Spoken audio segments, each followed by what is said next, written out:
Wala na tayong kinalaman sa kanila, Juanito. Kaya hindi mo na kinakailangang gawin pa ang misyong yon. Matagal na tayong nanumpa sa mga kalahi nating manunugis. Nahuli na yon. At hindi na tayo makikialam pa para wala nang mapahamak pa sa atin. Kaya ang hindi ko maintindihan ay bakit kailangan mo pang pumunta sa lugar na yon? At ano, iiwan mo kami ng apo mong si Amara? Juanito, pista na bukas sa baryo natin at kailangan ka ng mga tao rito. Makinig ka, Marcelina. Hindi pa tapos hanggat may natitirang buhay sa mga nilalang na yon. Hindi rin matatahimik ang lahi natin kung magpapatuloy pa ito. Buo na ang desisyon ko, Marcelina. Huli na naman ito at pagkatapos ng bisyong ito ay babalik na ang lahat sa normal. Si Amara, ang apo natin. Huwag na huwag mo siyang pababayaan kahit anong mangyari, Marcelina. Juanito! Juanito! Nasaan ka na ba? Ang asawa ko! Hindi! Juanito! Lola! Lola Marcelina, gising! Nananaginip po kayo. Si Lola Juanito na naman po bang napanaginipan nyo? 10 taon na po siyang wala, Lola. Iniwan na tayo ni Lolo at hindi na siya babalik. Kung may balak man siya, sana noon pa. Ilang pista na ba ng iba't ibang baryong dinayo natin para lang maibsan ang kalungkutan mo dahil sa pagkawala ni Lolo? Ayun na lang ang tanging paraan para makita ko pa siyang buhay sa mga alaala ko, Amara. Dahil sa araw mismo ng pista na wala ang lolo Juanito mo. At pakiramdam ko, kapag nasa pistahan ako, ay kasama pa rin natin siya. Kaya mag-impake ka na, Amara. May nakapagsabi sa akin na may gaganaping pista sa kabilang baryo. Aalis tayo ngayong gabi. Papunta ron. Sige ho, Lola Marcelina.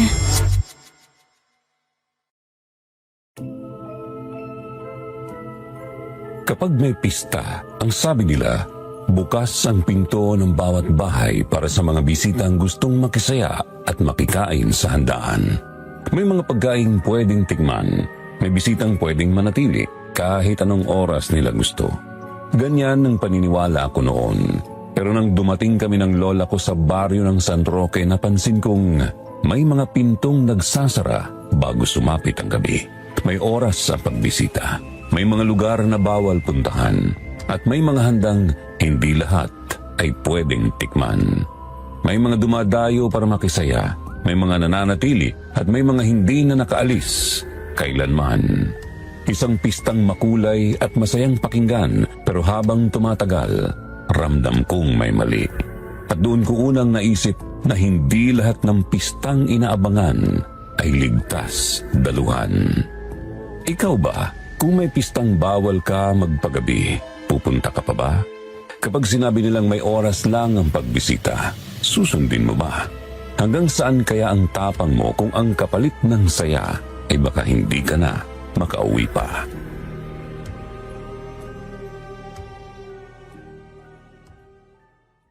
Isang mapagpalang araw po, Sir Jupiter, at sa inyo na ring mga tagapakinig. Bago ko po simulan ang kwentong ito, ngayon pa lamang po ay sasabihin ko na, dito lang po ako sa kwentong Takip Silim nagpadala ng aking sulat. Kaya kung sakali mang mapili ito at marinig ninyo ang kwento kong ito sa ibang channel, mangyari lamang po na pakireport na lang dahil malinaw na ninakaw ito. Yun lamang po at maraming salamat. Ako po si Amara. 13 anyos lang ako noon, Sir Jupiter, nung mawala ang lolo Juanito ko at 23 anyos na po ako ngayon. Tandang-tanda ko pa araw ng pista sa baryo namin na magpaalam siya sa Lola Marcelina kung may misyon siyang kailangang tapusin bilang isang manunugis. Pero sa mismong araw ng pistang yun, hindi na muli pang nakabalik ang lolo ko. Noon kami nahilig magpunta sa mga pistahan. Pero sa huling baryong aming pinuntahan, napansin naming kakaiba ang pista nila roon. May mga nangyayaring hindi namin inasahan at may mga lihim kaming natuklasan. Mga lihim na hanggang ngayon, hirap pa rin kaming tanggapin ng Lola Marcelina ko.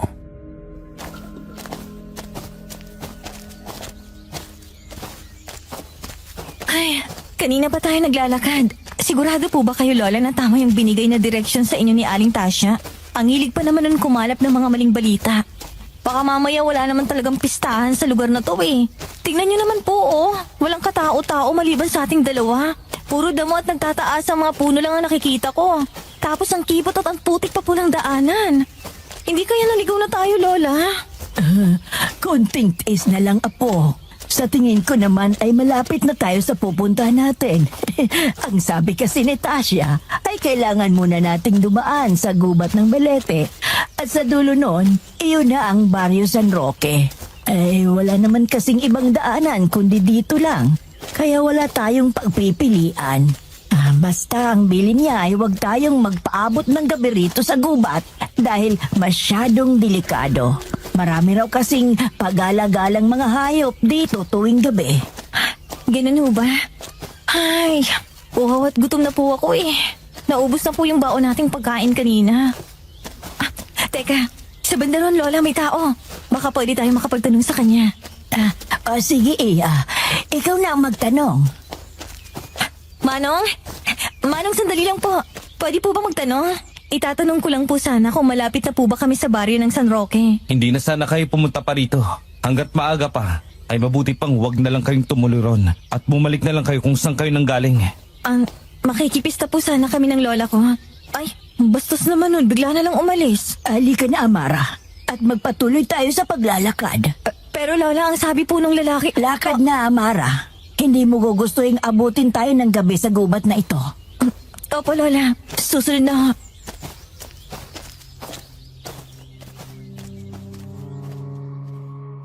Napatigil ako at napasunod na lamang kay Lola Marcelina nang tingnan niya ako ng seryoso. Wala akong mabakas na kahit anong emosyon sa mukha niya. Ramdam ko rin ang lamig ng boses nito. Aaminin ko, Sir Jupiter, na nakaramdam ako ng kakaibang kaba ng mga sandaling yon, lalo na dahil sa sinabi ng lalaking estranghero. Hindi ko man lang nakita ang mukha niya dahil sa suot niyang salakot. Pero alam kong sinulyapan niya ang lola ko bago siya tuluyang naglakad papalayo sa amin. Nung tingnan ko si Lola Marcelina, napansin kong seryoso rin ang pagkakatitig niya sa lalaki. Hanggang sa tuluyan na nga itong mawala sa aming paningin. Akala ko noon, hindi na kami tutuloy pa sa baryong yon dahil sa kakaibang babalang iniwan ng estranghero. Pero hindi yun sapat para pigilan ang lola ko. Nagpatuloy pa rin kami sa paglalakad. Halos kalahating oras pa ang aming nilakad sa ilalim ng matinding init. Hanggang sa wakas ay may namataan na akong isang arko sa di kalayuan.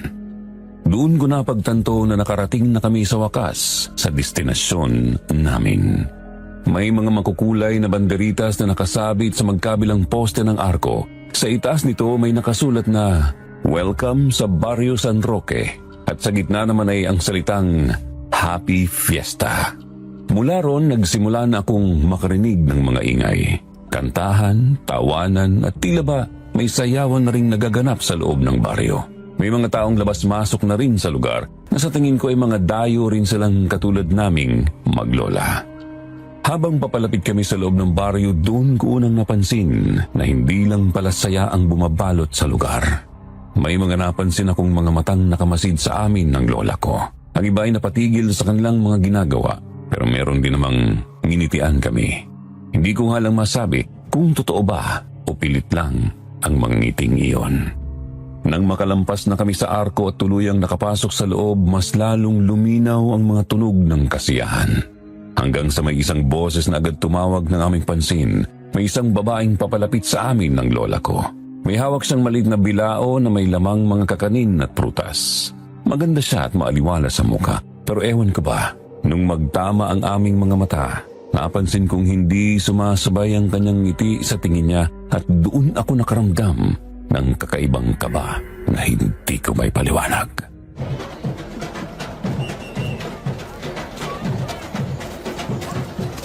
Ay, mga dayo rin po ba kayo? Opo, makikipista lang po sana kami ng lola ko rito sa baryo nyo. Nako, saktong-saktong pagdating nyo. Bukas ay bisperas na ng fiesta rito sa amin. Pero simula pa nung isang araw ay marami ng mga bumibisita bilang parte ng aming paghahanda para sa gaganaping fiesta rito. Ako nga pala si Bella. Welcome po sa Barrio San Roque. Ay, maraming salamat, Iya. Ako naman si Marcelina at ito naman ang apo kong si Amara. Matanong ko na lang rin, ikaw ba ang namamahala sa lugar na ito? Ay, nako, hindi po Aling Marcelina, Amara. Taga-asikaso lang po ako ng mga bisitang dumadating at organizer ko ng pista. Si Mother Clara po ang tumitingin sa amin dito sa baryo. Mother Clara? Oo, madre siya. Siya po ang gumagabay sa baryo namin at nagpalaki na rin sa akin. Mabait po yun, sobrang bait. Ipapakilala ko kayo sa kanya. Bawat bisita po kasi na pumupunta rito ay malugod na tinatanggap ni Mother Clara. Ganun ba, Iha? Kung ganon, saan ka kami pwedeng tumuloy pansamantala nitong apo ko? Ay, huwag niyo na po problemahin pa yon, Aling Marcelina. May inihanda na po kaming matutuluyan para sa mga dayong tulad nyo. Pero may ilang paalala lang po kami. Kapag lumubog na ang araw, kailangan nang umuwi ng mga bisita sa mga tinutuluyan nila. May oras kasi kami sinusundan dito. Hindi rin po pwedeng maglibot kung saan-saan, lalo na kapag sumapit na ang gabi. Kakaiba pala ang pesta dito sa inyo kung ganon, dahil may oras ang pagbisita at pakikisaya. Iyon po kasi ang patakaran namin dito sa baryo ng San Roque. Nandito na tayo. Hintayin niyo na lamang po ako rito.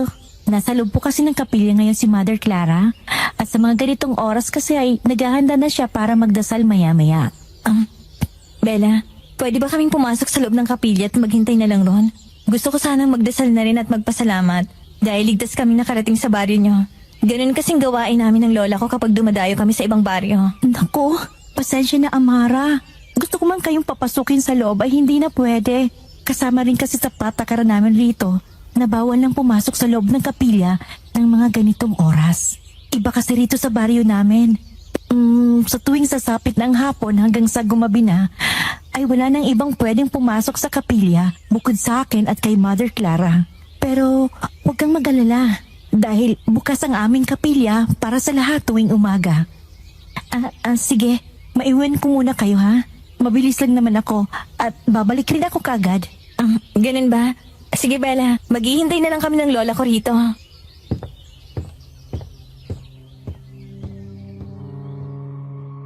Hindi ko alam kung bakit pero sa simpleng sagot kong yun, may kung anong malamig na gumapang sa batok ko. Ang daming pinagbabawal sa baryong ito, Sir Jupiter. Masyado silang mahigpit sa mga patakaran nila.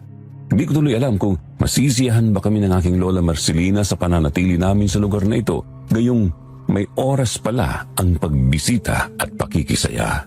May mga lugar na bawal pasukin at puntahan. Ibang-iba sa mga baryong una naming napuntahan.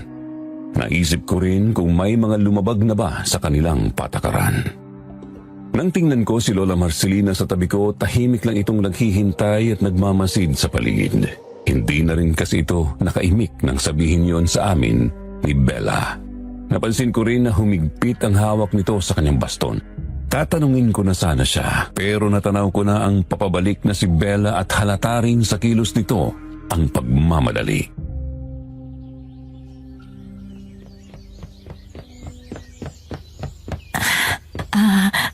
Pasensya na po kayo. Hindi na po makakalabas si Mother Clara ng kapilya. Naabutan na kasi tayo ng oras ng pagdasal. Kaya bukas na lang po ng umaga ko kayo maipapakilala sa kanya, Aling Marcelina. Pero may pinaabot naman po siyang maikling mensahe. Ang sabi niya ay sana magustuhan niya raw po ang pananatili rito sa baryo San Roque. Walang problema, Iha. Gusto na rin sana naming magpahinga nitong apo ko.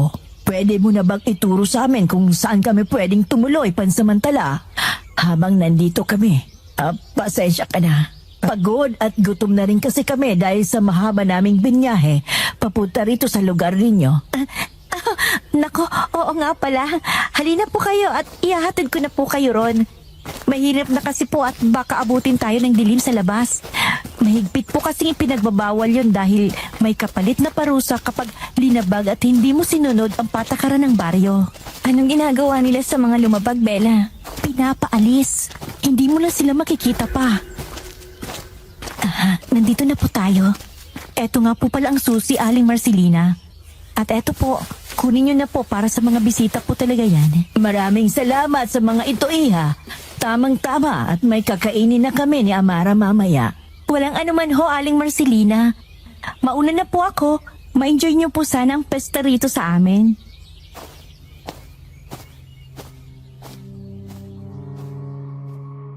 Natigilan ako at pilit na ngumiti pabalik kay Bella, Sir Jupiter, nung ngitian ako nito at tingnan ng diretso sa mga mata bago siya tuluyang umalis. Hindi ko alam pero sa mga oras na yon nakaramdam ako ng kakaiba. Hindi ko lang masabi o matukoy kung ano ba yon, pero parang bigla akong hindi mapakali. Naisip ko na baka dahil lang sa gutom at pagod kaya ako biglang nakaramdam ng ganun. Isa-isa kong tiningnan ng mga iniwang kakanin ni Bella sa amin. May suman, may kalamay at puto akong nakita na nakabalot sa dahon ng saging. May mga prutas din. Pamilyar sa akin ang iba, pero may isa rong kulay pula. Parang mansanas ang hugis at itsura. Ang kaibahan lang medyo magaspang ang balat nito kumpara sa mansanas na may makinis na balat. Kinuha ko yun at inamoy. Agad namang nanuot sa ilong ko ang mabango at matamis nitong amoy na parang hinihikayat akong kainin ko ito. At dahil dala na rin ng gutom, yun na nga ang aking ginawa. Pero bago pa man bumaon ang mga ngipin ko sa prutas na hawak ko, may taong bigla na lang bumunggo sa akin na siyang dahilan kung bakit tumapon yung prutas na hawak ko. Magrereklamo pa sana ako pero mabilis na itong nakalayo at nakatakbo na paalis. Hindi man lang ito humingi ng pasensya. Nang tingnan ko ang paligid, napansin ko rin na nagsasara na ang ibang mga bahay. Ang kaninang ingay na sumalubong sa amin, unti-unti nang nawawala. Kaya siguro nagmamadali ang taong iyon ay ayaw nitong sumuway sa patakaran ng baryo.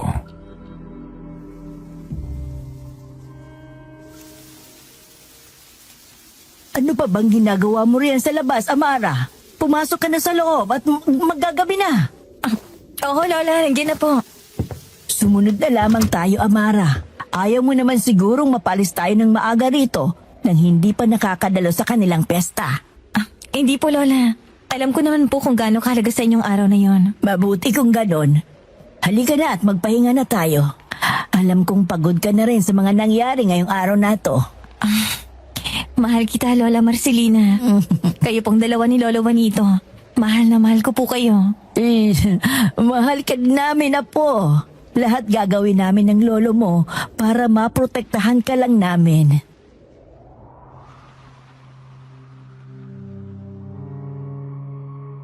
Naging mailap sa akin ang pagtulog kagabi, Sir Jupiter. Paulit-ulit kasi akong nagigising sa kalagitnaan ng gabi. Hindi dahil sa ingay, kundi dahil pakiramdam ko ay may mga matang nagbabantay sa amin ng lola ko. Ewan ko ba, Sir Jupiter, kung bakit simula nang dumating kami ni Lola Marcelina sa lugar na ito, hindi na ako mapakali dahil parang may mali. Hindi ko alam kung namamahay lang ba ako o sadyang binibigyan ko na lang ng bawat kahulugan ang lahat ng mga nangyayari sa amin. Hindi ko na nga rin namalayan kung anong oras na ako dinalaw ng antok o kung nakatulog nga ba talaga ako. Dahil paglingat ko, umaga na pala. Bagya pa akong nagulat nung may sunod-sunod na katok kaming narinig sa labas ng tinutuluyan naming bahay.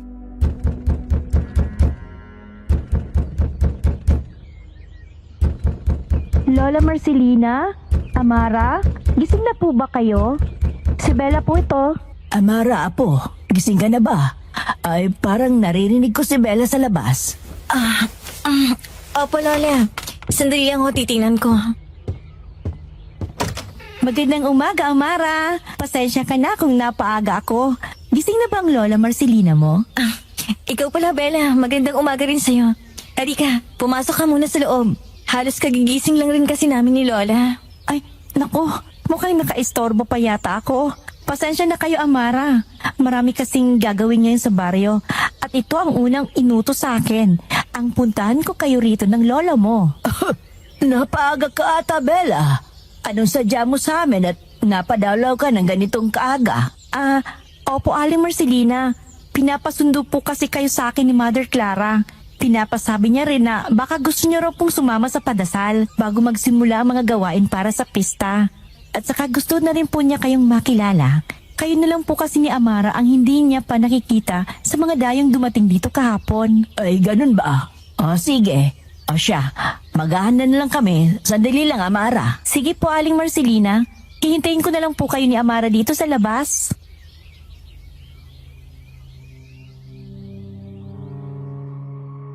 Pagkatapos naming makapag-ayos ni Lola Marcelina ay agad na rin kaming lumabas at sumunod kay Bella. Maliwanag na sa baryo San Roque. Bumalik na rin ang ingay ng lugar. Abala na ang mga tao sa paghanda para sa pista. Sa gilid ng kalsada may nakita akong mga nag-iinuman habang nag-iihaw ng lechon at baka.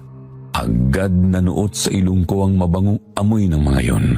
Pero kahit ganoon, hindi ako mapalagay.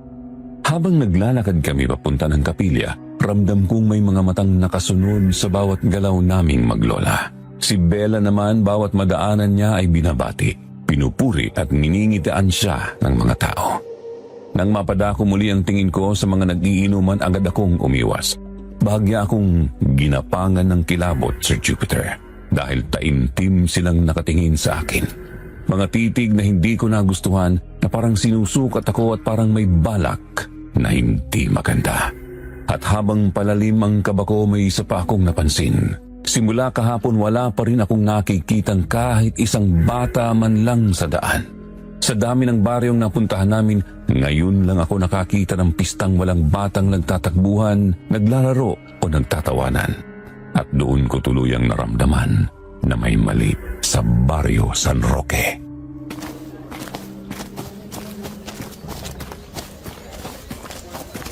Amara, ayos ka lang ba? Ba't bigla kang natigilan? Oo, ayos lang ako, Bella. May napansin lang kasi ako eh. Bakit parang wala atang bata na naglalaro sa labas?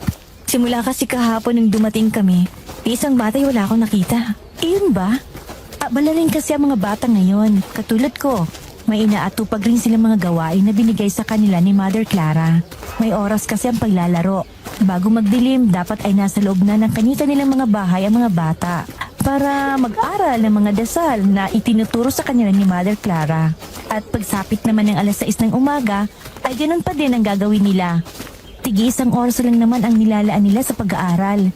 Maya-maya lang matatapos na sila at may makikita ka ng mga batang nagtatakbuhan dyan sa gilid ng kalsada o kaya naman ay sa may plaza.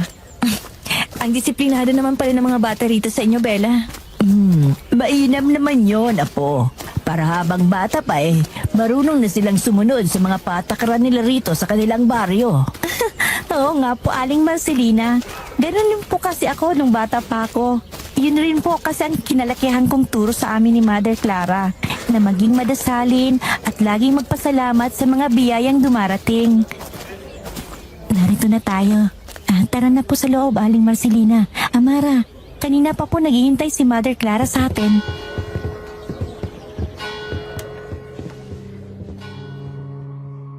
Napatango na lang ako sa sinabi ni Bella, Sir Jupiter. Maging si Lola Marcelina hindi na rin muling umimik pa. At katulad kahapon, napansin kong humigpit na naman ang hawak niya sa kanyang baston. Nang mahuli niya akong nakatingin sa kanya, para akong napaso sa tindi ng tingin na ibinigay niya sa akin. Para bang may gusto siyang sabihin pero mas pinili na lang niyang manahimik. Hanggang sa hindi ko na namalayang nasa harap na pala kami ng kapilya. Pagpasok namin sa loob, sinalubong kami ng isang nakakabinging katahimikan. Ramdam ko agad ang kakaibang lamig sa loob, kasabay ng amoy ng pinaghalong insenso at kandila na isang tanging nagbibigay liwanag sa kapilya. Napansin kong wala ni isang ilaw maliban sa mga kandilang nakasindi. Kung hindi pa nakabukas ang ilang bintana, tuluyan na sanang nilamon ng dilim ang buong lugar. Habang nagmamasid ako, bigla akong nakaramdam ng hilo. May kakaibang amoy kasi na humalo sa usok ng insenso at kandila. Hindi ko maipaliwanag kung ano, pero sapat na para sumakit ang ulo ko. Nang lingunin ko ang mga kasama ko, tila wala lang sa kanila ang nararamdaman ko, na parabang ako lang ang apektado. Napakapit ako sa kahoy na upuan sa loob ng kapilya dahil pakiramdam ko'y anumang sandali, babagsak ako. Hanggang sa mapadako ang paningin ko sa malapit sa altar. Doon ko nakita ang isang babaeng may edad na naglalakad papalapit sa amin. Nakasuot siya ng puting damit na pangmadre na abot hanggang sakong. May hawak siyang rosaryo at yakap ang isang makapal na librong kulay itim na sa tingin ko ay isang Biblia. Maaliwalas ang bukas ng kanyang mukha. May bahagyang ngiti rin sa labi. Magaan ang kanyang aura, lalo na nang marinig ko ang boses niya. Malamyos pero may likas na otoridad. Siguro yun ang dahilan kung bakit halatang iginagalang siya ng mga taga-baryo.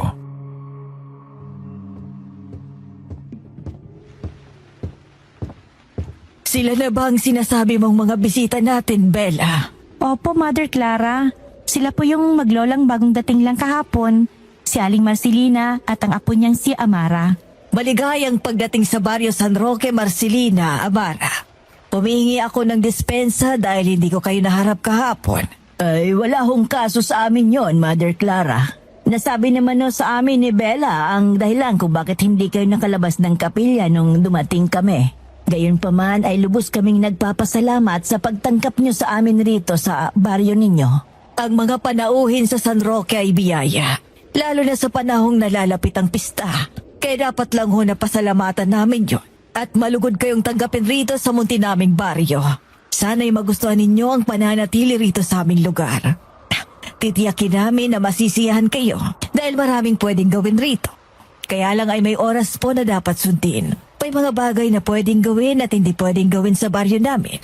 Siguro naman ay naipaliwanag na rin sa inyo ni Bella ang tungkol sa mga bagay na yon. Ay, wala po kayong dapat ipag-alala, Mother Clara. Nasabi na po sa aming lahat ni Bella ang mga kailangan naming malaman. Rerespetuhin namin kung ano man ang patakaran na meron kayo rito sa baryo ninyo. Maraming salamat. Masaya akong malaman yon. Teka, ito po ba ang apo ninyo? Ayos ka lang ba, Iya? Mukhang namumutla ka. Siya nga ang nag-iisa kong apo, si Amara. May masakit ba sa'yo, apo? May iba ka bang nararamdaman sa katawan mo? Ayos lang po ako, Lola. Mother Clara, medyo nakaramdam lang po ako ng hilo. Siguro po dahil lang sa kulang ako sa tulog. At gutom na rin ako. Hindi pa po kasi kami kumakain ng lola ko. Halika, Iha, at maupo ka muna. Bella, kunin mo nga yung basket na may lamang prutas na nasa banggirahan ng kapilya at kumuha ka na rin ng tubig. Pasensya ka na, Iha. Yun lang ang maaalok ko sa'yo rito sa kapilya. Pero wag kang mag-alala. May ipinahanda kaming pagkain ngayong umaga sa plaza para sa mga bisita. Pero sa ngayon, ito na muna ang kainin mo para maibsan ang gutom mo. Eto na po, Mother Clara.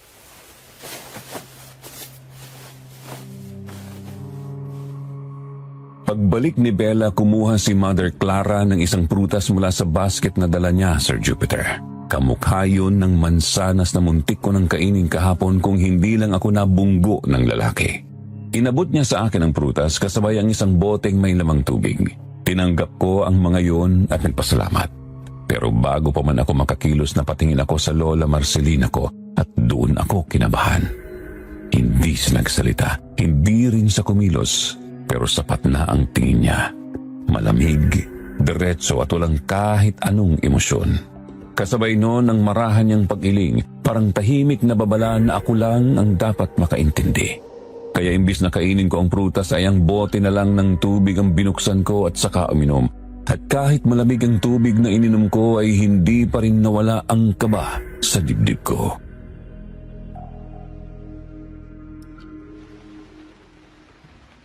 Ayaw mo ba ng prutas na yan, Iya? Naku, Amara. Sikat yan sa baryo namin. Isa yan sa mga binabalik-balikan ng mga dayo rito sa San Roque. Mas masarap kasi kesa sa mansanas.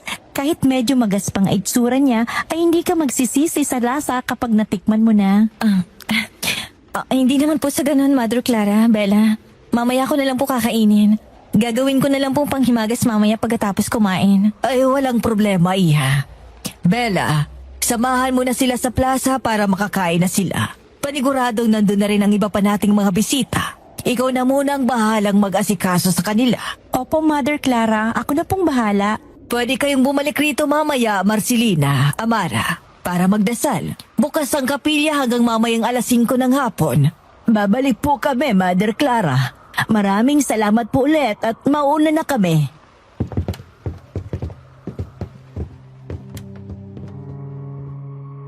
Ngumiti na lang ako kay Mother Clara, Sir Jupiter, bago kami tuluyang makalabas ng kapilya. Doon ko palang naramdaman ang kaunting ginhawa.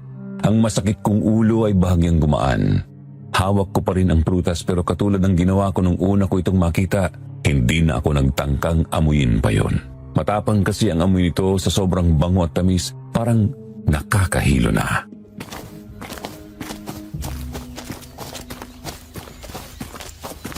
Kumusta ang pakiramdam mo, Amara? Nahihilo ka pa ba? Hindi na po masyado, Lola. Huwag kang mag-alala, Amara. Malapit lang naman ang plaza mula rito. Hindi na tayo maglalakad pa ng malayo. Saka mag-enjoy ka ron mamaya. May mga palaro, sayawan, palabas. Meron kaming inarkilang banda at mga komedyante na aarte mamaya. Kaya paniguradong sasakit ang tiyan mo sa kakatawa. Ganun ba? Mukhang masaya nga yun. Oo naman. Pero syempre, mas mag-i-enjoy ka sa mga pagkain namin. Naku, basta sarap magluto ang mga taga-baryo. Matanong ko lang, Iha. Wala ba kayong kapitan rito? Bukas na kamo ang pesta, hindi ba? Kapitan ho? Meron ho, Aling Marcelina. Kaya lang po ay may sakit ang kapitan namin. Ilang araw na po siyang wala ngayon sa baryo para magpagaling. Kaya halos si Mother Clara po ang nag-aasikaso ngayon sa mga pangangailangan ng mga tao rito sa amin. Pero ang alam ko po, sa araw ng pasasalamat ay darating siya. Hindi raw po niya mapapalampas ang kasiyahan rito bukas. Ay, pagpasensya mo na ang tanong ko, Iha. Nagtaka lamang ako dahil sa bawat baryo ay alam kong may mga kapitan sila. Dahil sila ang madalas sumalubong sa mga dayong tulad namin. Ayos lang ho yun, Aling Marcelina. Hindi ko na kasi nabanggit sa inyo dahil makikilala nyo rin naman siya. Oh, nandito na pala tayo. Tara na po, Amara, para makakain na kayo ng Lola Marcelina mo.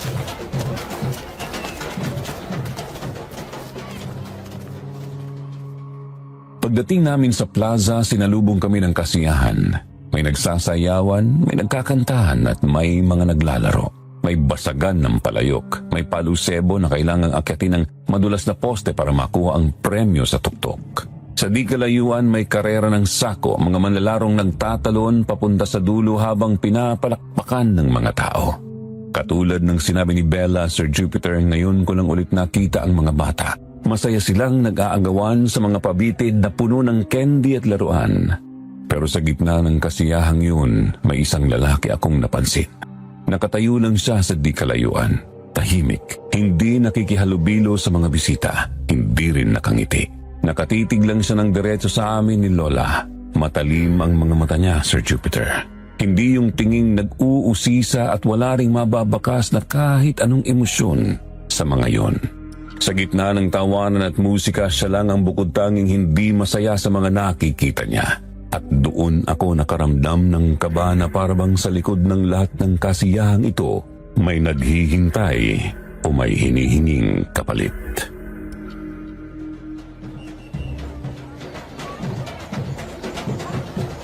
Di ba ang saya rito, Amara? Tapos ang dami pang mga pagkain. Halin na po kayo. Aling Marcelina, eto po ang plato. Kayo na pong bahalang pumili ng mga gusto nyong kainin dyan sa mahabang mesa. Ay, salamat, Bella. Tunay ngang masaya rito sa baryo nyo at mababait pa ang mga tao. Ay, opo naman. Kaya hindi nyo makakalimutan ang pesta rito sa amin. Sige ho, kumain lang kayo. At aasikasuhin ko lang po muna ang ibang mga bisita. Ay, sige, Iha, at kami nang bahala sa mga sarili namin dito. Sige po, kain lang, Amara. Mag-enjoy kayo. Salamat, Bella.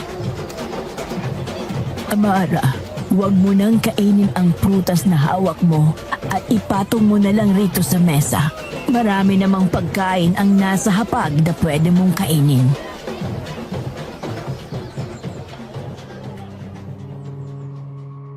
Napatango na lang ako at sinunod ang utos ng Lola Marcelina ko kahit kinain ako ng kuryosidad sa lasa ng prutas na yon. Napansin ko kasi, Sir Jupiter, na parang sarap na sarap ang mga bisitang nadatnan namin dito sa plaza habang kinakain ang prutas na yon. Kaya para hindi na lang ako mapagalitan, pumili na lang ako ng ibang pagkain sa mahabang mesa.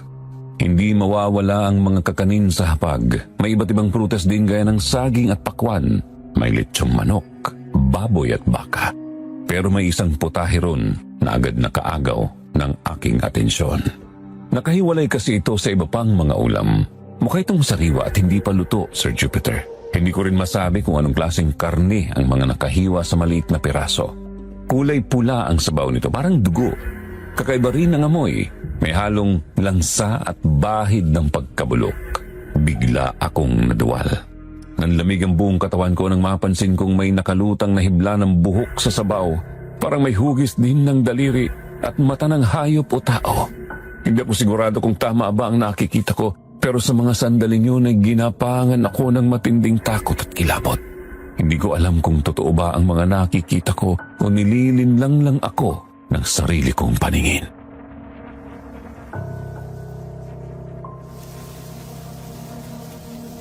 Diyos ko, bakit may ganito rito?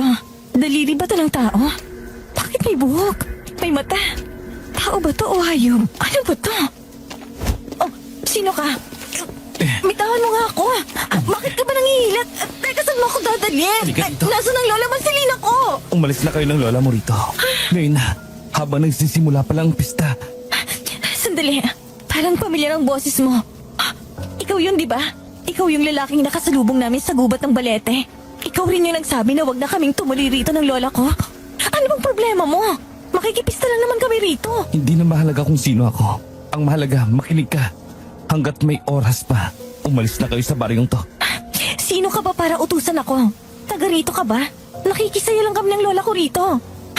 Kanina ka pa. Akala mo ba hindi ko napapansin yung matatalimong tingin sa amin? Dahil hindi para sa mga taga-baryo, ang pistang to. Anong ibig mong sabihin? Amara! Sino yung kausap mo riyan? Si ano po? Oh, teka, nasaan na yun? Halika na rito. Babalik pa tayo sa kapilya mamaya pagkatapos nating kumain. Nandiyan na po, Lola.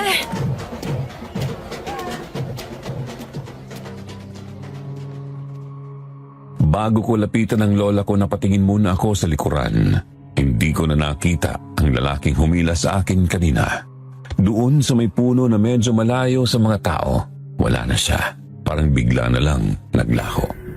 Nang makabalik ako sa tabi ng lola ko, napatingin ulit ako sa pwesto ng ulam na nakita ko kanina. Laking gulat ko nang wala ng laman ang lalagyan. Tanging kaunting pulang sabaw na lang ang natira. Hindi ko yun sinabi sa lola ko, Sir Jupiter. Kahit anong tungkol sa lalaking humila sa akin at pilit kaming pinaalis, hindi ko rin nabanggit sa kanya. Parang may pumipigil kasi sa akin na magsalita. Kaya nang pabalik na kami sa kapilya, pakiramdam ko wala ako sa aking sarili. Kahit ilang beses na akong kinakausap ni Bella, wala akong naiintindihan sa mga sinasabi niya. Dumadaan lang ang boses niya sa tenga ko. Hanggang sa hindi ko na namalayang nakapasok na pala ulit kami sa loob ng kapilya. Sa loob, nadatnan namin ang ilang batang nakasuot ng puting damit katulad ng suot ni Mother Clara. Nakaluhod sila sa harap ng altar kasama si Mother Clara at sabay-sabay na nagdarasal. May binibigkas silang mga salita pero hindi ko maintindihan ang lingwaheng gamit nila. Nang balingan ko ang Lola Marcelina ko, seryoso lang ang mukha niya. Tahimik siyang nakamasid sa harapan, nakikinig. Napansin ko ring humigpit na naman ang hawak niya sa kanyang baston.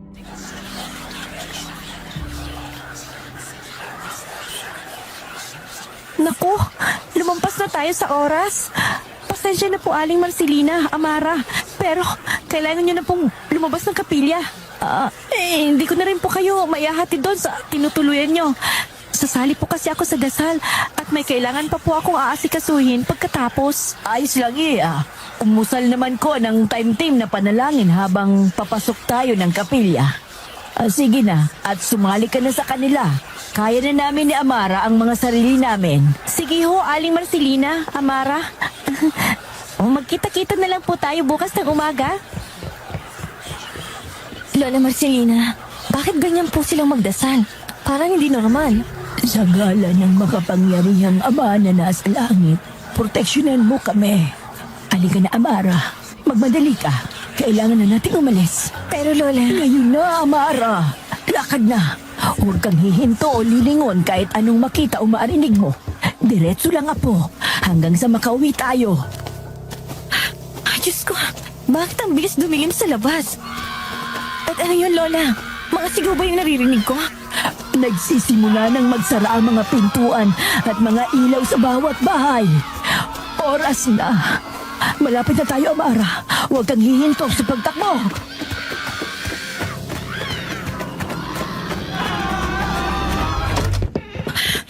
Ay, Diyos ko. Salamat at ligtas tayong nakauwi. Ano bang nangyayari, Lola? Hindi niya man kasing lakas ang pakiramdam at kakayahan ko na kagaya ni Lolo Juanito at iba pa natin mga kalahing manunugis. Alam kong may mali sa baryong ito, Lola Marcelina. Hindi ka mahina, Amara. Yan ang tatandaan mo. Para proteksyonan ka namin ay sinadyang huwag kang bigyan ng misyon noon dahil yon ang utos ng Lolo Juanito mo. At binili niyang huwag kitang pababayaan kahit anong mangyari. Pero ngayon na ang tamang panahon, Amara. May tiwala ako sa iyo at alam kong makakaya mo. Ito ang una mong misyon. Kasama ako dito sa baryo ng San Roque. Maganda ka. Kailangan nating manatili at alamin ang mga mali sa lugar na ito. Opo, Lola Marcelina.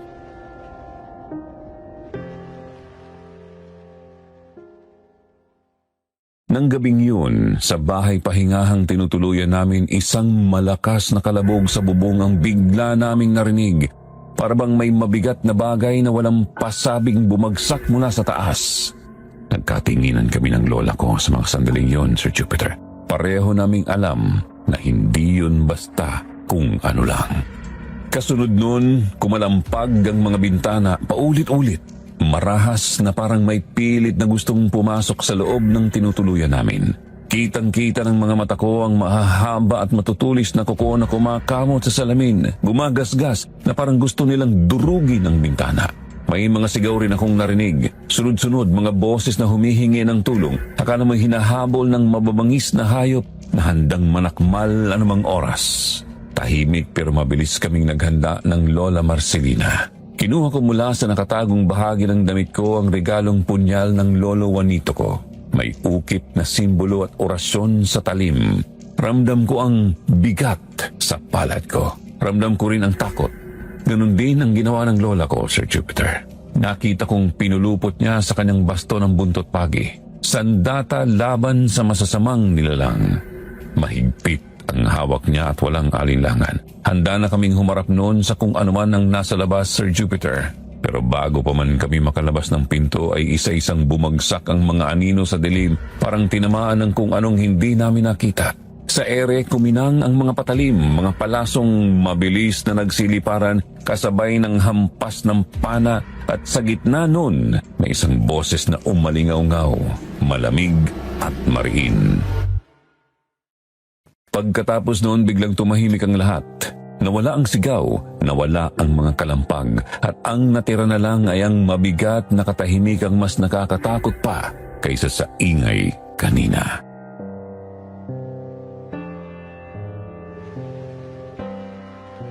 Hindi kayo makakapasok sa bahay na to! Kilala kong boses na yun, Lola. Huwag tayong magpadalos-dalos, Amara. Kailangan nating maghintay at mag-isip bago umatake dahil hindi natin alam kung kakampi ba ang nasa labas o kalaban. Tulong! Ngayon na, Amara! Kumilos ka na at buksan mo ang pintuan! Binilaan ko na kayong umalis na rito pero hindi kayo nakinig. Ikaw? Diyos ko, dumudugong tagiliran mo. Alam mong hindi ako makikinig basta-basta, iyo. Hinintay kitang lapitan mo ko, pero hindi sa ganitong paraan, Marcos. Kilala mo siya, Lola? Oo, pero mamaya ko na ipaliliwanag, Amara. Tulungan mo muna kong buhatin siya para magamot ang sugat niya. Opo, Lola. Isandal mo siya ng maayos rito at tulungan mo na rin akong tanggalin ang damit niya. Kailangan kong matingnan ang sugat niya dahil mukhang malalim ang natamo niyang sugat. Kukunin ko na rin po ang mga halamang gamot na dala natin, Lola Marcelina. Kunin mo lang yung dahon ng bayabas at sambong, Amara. Pakuluin mo ang mga yon dahil mabisa yung panlinis ng sugat niya. Pagkatapos ay dalhin mo na rin ang damong tulisan. Durugin mo at yun ang gagamitin kong pantapal sa sugat niya nang maampat ang pagdurugo nito.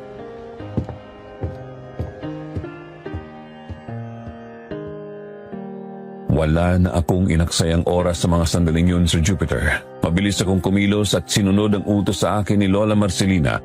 Habang ginagawa ko yun, hindi maiwasang mapatingin sa lalaking nakahiga sa higaan naming maglola. Kung tama ang dinig ko, Marcos ang pangalan niya. Bakas sa mukha niya ang sakit na tinitiis dahil sa pagod. Pangalawang beses ko pa lang siyang nakita, Sir Jupiter, pero napansin kong sa kabila ng malamig at seryoso niyang presensya, hindi mo maikakaila na magandang lalaki si Marcos. Matangkad, matikas at parang laging handang lumaban. Habang hinihintay kong kumulo ang mga halamang gamot, kitang-kita ko ang walang tigil na pag-agos ng dugo sa tagiliran niya. Mahaba ang hiwa, Parang sinuwag o hiniwa ng matulis na kuko at doon ko biglang napagtanto, Sir Jupiter, na hindi basta-basta mababangis na hayop ang umatake sa labas kanina, kundi mga aswang. Mga aswang na naninirahan mismo sa baryo ng San Roque.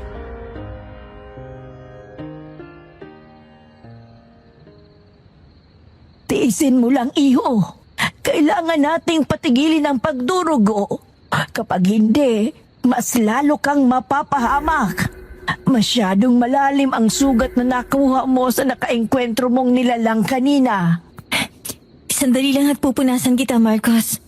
Medyo mainit pa to, kaya tiisin mo muna. Makakatulong tong pinakulo ang dahon ng bayabas at sambong para malinisan at hindi maimpeksyon ang sugat mo. Delikado ang lugar na to. Kaya ako kayo pinipigilang huwag nang tumuloy at umalis na lang. Pwede ba? Tumahimik ka muna kahit sandali lang at itatapal ko na sa itong dinurog na damong tulisan para bumagal ang pagdurugo ng sugat mo. Huwag ka ring malikot para mabenta ko ng maayos. Ang dami mong sinasabi. Kapag ako nabuisit sa'yo, paduduguin ko palalo yung sugat mo. Hanggang ngayon ay matapang at may katigasan pa rin pala talaga ng ulo. Ito nga pa mo, Lola Marcelina. Kanino pa ba magmamana ang isang yan kundi sa akin? Tingnan mo, nakinig ba kami sa sinabi mo? Hindi, di ba? Malakas ang pakiramdam ko na dito sa baryong ito ko malalaman ang mga tanong at sagot na matagal ko nang hinahanap. O ayan, tapos na. Ngayon ka na magsalita, lalaki. Sino ka? At bakit kilala mo kami ng Lola Marcelina ko? Masyadong matabil ang dila mo. Kung alam mo lang na mas mahalaga ngayon na buhay pa kayo ng lola mo kaysa ang makilala mo ko. Dahil hindi lahat ng nilalang sa baryong to ay papayag na makaligtas kayo ngayong gabi. Ba't pasalamat ka pa nga, ipinagbuksan ka pa namin ang pintuan ng lola ko. Dahil kung hindi, nilapa ka na ng aswang dyan sa labas. Hindi ka malang nagpasalamat na ginamot pa kita. Kahit hindi ko alam kung mapagkakatiwalaan ka ba namin o hindi.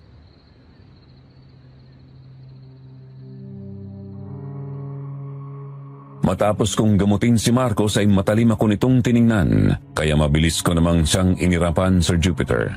Nauwi kami sa isang pagtatalo at kung hindi pa kami inawat ni Lola Marcelina, baka mauwi na kaming dalawa sa patayan.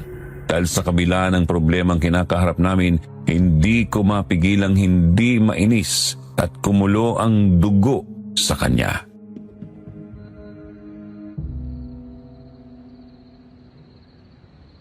Tama na yan, Marcos, Amara. Ngayon, magsalita ka, iho. Anong mga nalalaman mo tungkol sa baryong to? At bakit hindi na kayo nakabalik ng mga kasamahan mo sa misyong binigay sa inyo para hanapin at tapusin ang hindi natapos na misyon ng ating pinuno? Anong ibig mong sabihin, Lola? Isa rin bang manunugis si Marcos? Oo, Apo. Isa siya sa mga napabalitang hindi na nakabalik. 2 taon na ang nakalilipas. Kaya pinatigil na ng mga kalahi nating manunugis na magpadala ng tao. Dahil lahat sila ay bigong tapusin ang misyong hindi natapos ng lolo mo. Nagkahiwa-hiwalay kami na mga kasamahan ko at dito ako napadpad. Sa pananatili ko rito, napansin kong maraming pinagbabawal. Sa unang pista na naranasan ko dito, nalaman kong may mga aswang na nakatira sa baryong to. May nakaengkwentro akong isang manunugis na nakikipaglaban sa mga aswang. Tinulungan ko siya at natalo namin ang mga yon. Bago siya umalis, nag-iwan siya ng babala. Huwag daw akong kakain ng pulang prutas at huwag magpapahuli sa kanila. Teka, sino yung mga tinutukoy niya? At anong kinalaman ng prutas rito? Saka yung prutas na tinutukoy ba niya ay yung prutas na parang mansanas? Oo, yun nga. Kaya kahit minsan, hindi ako tumikim nun. Hindi ko alam ang epekto pero isa lang sigurado ako. Lahat ng dayong kumain nun ang madalas sumuway at nauhuli. Ang mga boses na narinig nyo kanina ay mga dayong kumain ng prutas sa plaza. Hinabol sila at may mga aswang ding umatake sa kanila. Hindi ko pa rin maintindihan. Mahigpit na ipinagbabawal ang paglabas sa gabi pero bakit may sumusuway pa rin? At yung sinabi ni Bella, totoo bang hinuhuli lang sila para paalisin? Ikaw, bakit nanatili ka pa rito? Hindi ako sigurado kung pinapaalis lang sila. Araw-araw may bagong dayo. Hindi ko alam kung saan sila dinadala. At nanatili ako dahil katulad ng lola mo, may mga sagot akong hinahanap. Bilang manunugis, tungkulin kong tapusin ang mga aswang na nandito. Kaya ko kayo binalaan. Ayokong mapahama kayo. Kung ganon, kailangan nating malaman kung ano ang ginagawa nila sa mga nahuhuli. At kung bakit ang mga kumakain lang ng prutas ang sumusuway. Hindi na ito simpleng pista lang. Isa na itong misyon.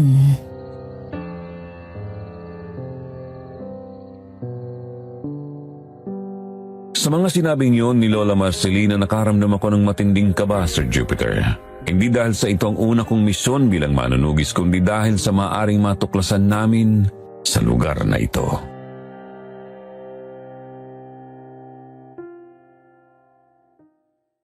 Kinabukasan, maaga akong nagtungo sa kapilya.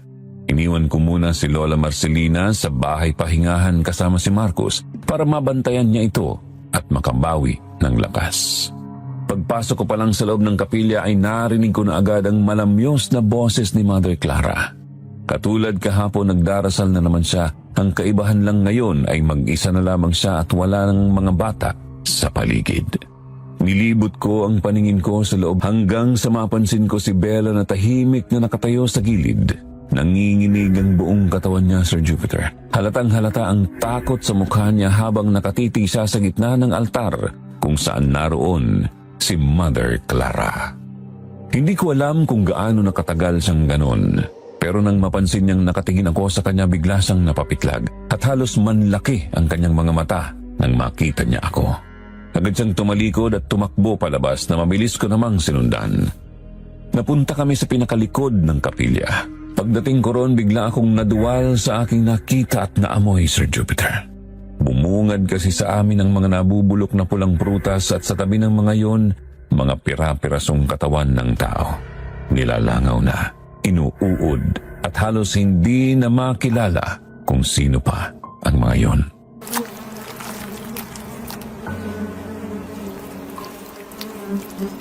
Ano mga ito? Totoo bang mga nakikita ko? Mga taong putol-putol ang katawan? Ay, Diyos ko! Tamara, umalis na kayo rito habang hindi pa natatapos ang pesta. Bago lumubog ang araw, tumakas na kayo ng lola mo at lahat ng nakita mo ay kalimutan mo. Hindi kami aalis hanggat hindi mo sinasabi kung ano ba talagang nangyayari sa baryong to. Sino mga bangkay na yan, Bella? At ikaw, isa ka rin ba sa mga aswang, ha? Hindi, Amara. Hindi ako kabilang sa kanila. Ang mga nakita mo, sila ang mga dayong nahuhuli at lumalabag sa patakaran ng baryo na sila rin mismo ang gumawa. Pinapakain nila ng mga pulang prutas na may halong dasal at sumpa ang mga dayo bago sumapit ang gabi para hindi na sila makaalis pa. Diyos ko, paano niyo nagawa ang mga bagay na to? Bakit ka pumayag, Bella? Bakit? Wala akong laban sa kanila, Amara. Wala akong pagpipilian kung hindi sumunod sa lahat ng inuutos nila. Lalo na si Mother Clara. Pero hindi ko na kaya, Amara. Pati mga inosenteng bata, tanadamay na. Ayoko matulad sila sa akin. Bella, nasan ka? Naihanda mo na ba ang mga kakailanganin mamaya para sa pasasalamat? Amara, tapos na siyang magdasal. Umalis ka na. Hindi ka pwedeng makita ni Mother Clara rito. Alam ni Mother Clara? Bella, papasok na ako dyan. Nasa libingan ka ba? Libingan? Ginawa niyong libingan ang likod ng kapilya. Kainin mo to prutas, Amara. Pakiusap, makinig ka. Ito na ang tanging paraan. Magtiwala ka sa akin, Amara. Wala ng oras. Papunta na siya rito.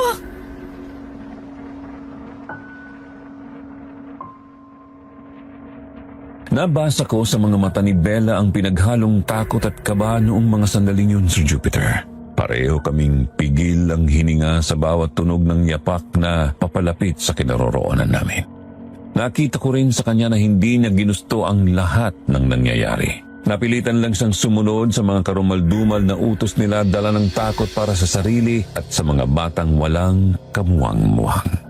Kaya naman pikit mata kong kinagat ang pulang prutas na inabot niya sa akin. Pinilit kong lunukin yun habang paulit-ulit niya akong sinasabihan na magtiwala lang ako sa kanya. Ilang sandali pa nakaramdam ako ng matinding pagkahilo. Kumalat sa buong katawan ko ang mabango at matamis nitong lasa at amoy. Unti-unti nawalan ako ng kontrol sa sarili ko. Pakiramdam ko parang nakalutang ako sa ere. Ramdam ko ang paghawak ni Bella sa aking braso. Kitang-kita ng mga mata ko ang pagdating ni Mother Clara. Nakangisi siya habang malamig ang tinging ibinabato sa akin. Kasabay nun ang isang nakakakilabot na halakhak, Sir Jupiter. Gusto kong gumalaw at magsalita pero para akong naparalisa ng mga oras na yon.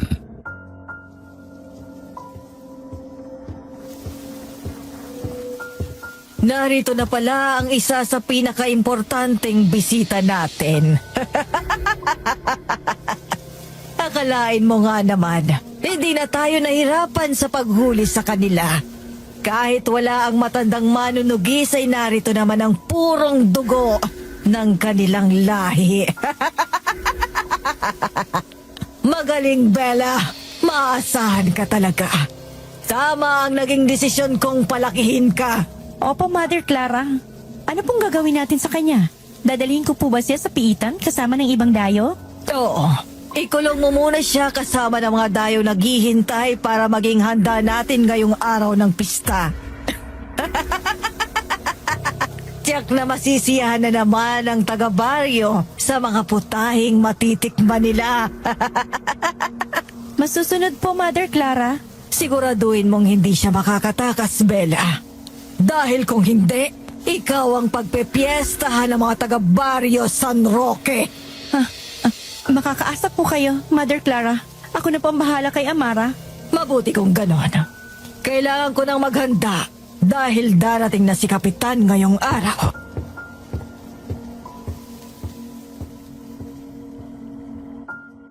Halos hindi ako makapaniwala sa aking nasaksihan at narinig, Sir Jupiter. Gusto ko mang sumagot at lumaban, wala akong lakas. Malinaw ko silang nakikita at naririnig pero hindi ako makagalaw o makapagsalita man lang. Para akong nakakulong sa sarili kong katawan. Dahan-dahan akong hinila ni Bella matapos umalis ni Mother Clara. Ang dating anghel sa aking paningin, ngayon tuluyan ng naging halimaw. Dinala niya ako sa isang maliit na kwarto at laking gulat ko nang makita ko roon ang ilang dayo na katulad ko ang kalagayan. Hindi rin sila makagalaw. Wala rin silang magawa, Sir Jupiter, kundi ang tahimik na lang na umiyak. At doon ko na pagtantong ganito ang epekto ng prutas na kinain namin. Kaya pala maraming napipilitang lumabag sa patakaran dahil wala na silang kontrol sa kanilang mga sarili na siyang dahilan kung bakit maraming mga dayo ang nawawala at nahuhuli. Sa dami ng nalaman at nangyari sa araw na yun, nakaramdam ako ng matinding panghihina. At bago ako tuluyang mawalan ng malay ay isang tahimik na dasal ang aking naiusal na sana mahanap ako ni Lola at ni Marcos.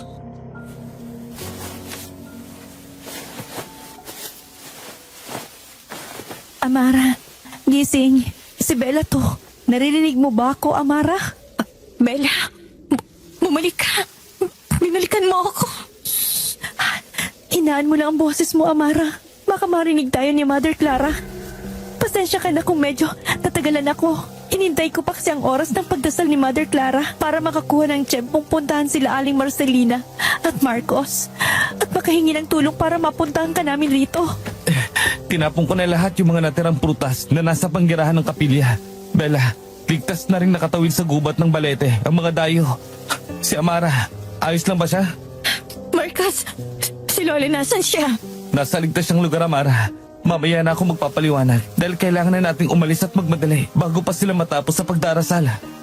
Teka, Marcos, yung iba kong mga kasama rito nasan sila? Bakit ako na lang mag-isa rito? Ligtas na sila, Amara. Tinulungan sila ni Marcos. Sige na, kailangan niyo nang magmadali. Pero paano ka, Bella? Halika na, hindi ka namin iiwan rito. Sumama ka na sa amin. Masaya akong nakilala ko kayo ni Aling Marcelina, Amara. Pero kailangan kong manatili rito. Hindi, Bella. Papatayin ka nila. Hindi ko pwedeng iwan ng mga inosenteng bata rito sa baryo, Amara. Wala silang alam sa mga nangyayari. At hindi ko alam kung paano ko sila may aalis sa lugar na to. Lalo pat pagkatapos nito ay malalaman ni Mother Clara ang ginawa kong pagtulong sa inyo. Hindi ako sigurado kung makikita ko pa ang mga batang iyon. Bella! Diyos ko. Wala na tayong oras, Amara. Umalis na tayo rito. Marcos, isama mo na si Amara. Tapos na siya. Umalis na kayo. Bella! Mag-iingat kayo, Amara.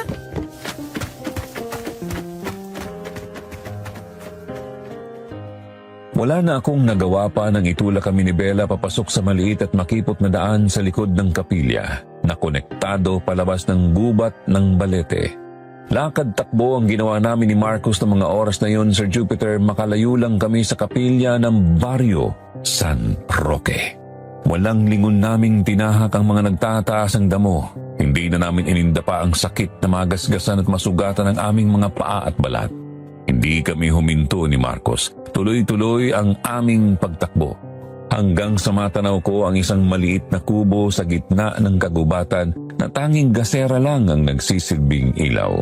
At doon ko nakita si Lola Marcelina na nakatayo sa harap ng kubo, tahimik at matyagang naghihintay sa pagbabalik namin.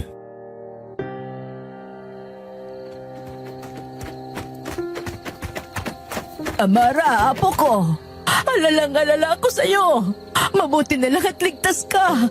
Maraming salamat, iho. Hindi pa tapos ang misyong to, Lola Marcelina. May mas matindi pa tayong kalaban na kailangan na harapin. Si Mother Clara. Kailangan nating iligtas ang mga inosenteng tao ron at ubusin ang lahat ng mga aswang sa baryong yun. Si Bella, Lola. Tinulungan niya kami. Nalaman ko rin kung anong epekto ng pulang prutas na yon. Pati ang ginagawa nila sa mga dayong nahuhuli. Pinapatay nila ang mga ito at ginagawang handa sa pista. Ginagamit nilang pulang prutas na may halong orasyon para makapambiktima ng mga dayo. Dahil kapag nakain mong sinumpang prutas na yon, ay tuluyan kang manghihina. Ha? Ay, Diyos ko. Totoo ba yan, Amara? Opo, Lola. Kakailangan nating bumalik at tulungan si Bella. Pati ng mga bata roon. Hawak sila sa leg ni Mother Clara. Mga aswang sila, Lola. Ang banal na madre ng Barrio San Roque ay isang halimaw. Tama nga ang inaala ko.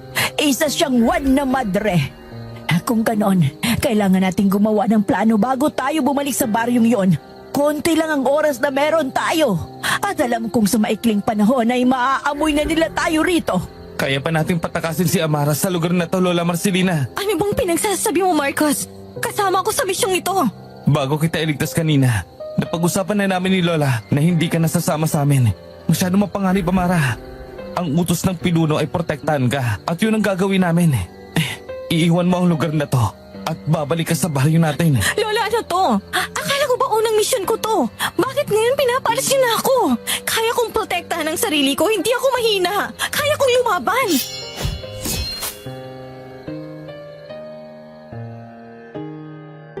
Sa galit ko nun, Sir Jupiter, mabilis kong hinugot ang punyal na nakasukbit sa aking tagaliran at buong lakas ko itong inihagis sa direksyon ni Marcos. Agad siyang nakaiwas pero nadaplisan pa rin siya ng talim sa kaliwang pisngi niya. Dahil naman sa pag-iwas niya, tumama ang punyal sa poste ng kubo at doon bumaon. Nakita kong napatayo si Lola Marcelina at ngumiti. Isang ngiti na nagsasabing nakapasa ako sa panunubok nila.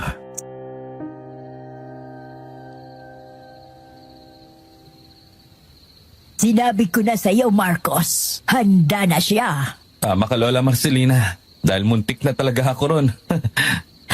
Hindi maiaalis sa apo ko ang purong dugo ng isang manunugis.